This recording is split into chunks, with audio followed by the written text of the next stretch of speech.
Hi అండి. ఒక useful Tipu. మనమందరం కూడాను ఇంట్లో రాళ్ళ ఉప్పుని, గల్లు ఉప్పుని ఇలా గ్లాస్ కంటైనర్స్‌లో కానీ, ప్లాస్టిక్ కంటైనర్స్‌లో కానీ స్టోర్ చేసుకొని వాడుకుంటూ ఉంటాము. అది కొన్ని రోజులకి తేమ తేమగా అయిపోతుంది. అడుగునైతే చూసారు కదా!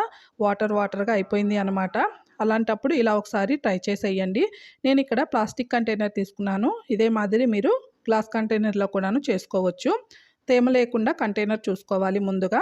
ఇప్పుడు కొబ్బరికాయని పగలకొట్టి కొబ్బరి పెంకులని ఇలా చిన్న చిన్నగా తీసుకోండండి. వీటి పైన ఉన్న పీచుని తీసేసుకోండి. ఎందుకంటే ఇది ఉప్పులో కలిసిపోతుంది. మనం వాడుకునేటప్పుడు ఉప్పుతో పాటు వచ్చేస్తుంది అనమాట.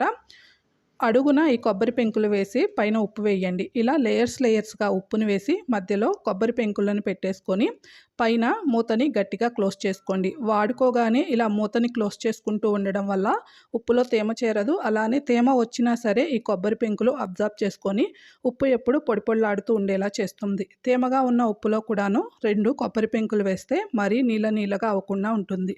టిప్ నచ్చితే లైక్ చేసి మన ఛానల్‌ని సబ్స్క్రైబ్ చేయండి. Thank you.